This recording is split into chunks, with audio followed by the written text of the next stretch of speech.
My husband handed me divorce papers the same day I told him I couldn't have children. He had them in his jacket pocket, already signed, said he'd been waiting for confirmation. I didn't scream, I didn't cry, I just looked at him and said okay. That was November. By January my sister was pregnant. She called to tell me herself, said she wanted me to hear it from her, said the father was someone she'd been seeing briefly, someone who didn't want to be involved. I said congratulations and hung up.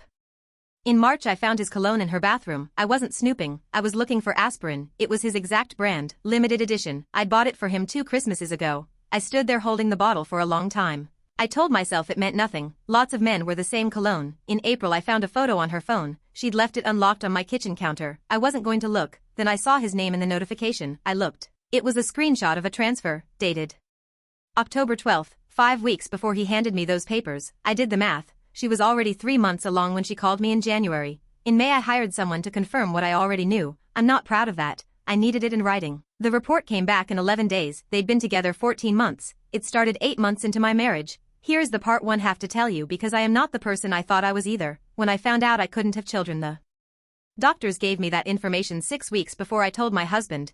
I spent those 6 weeks trying to decide if I was going to tell him at all. I thought about leaving first. I thought about what my life looked like without him knowing. I thought about a lot of things that a good person wouldn't think about. I did tell him. In the end I told him.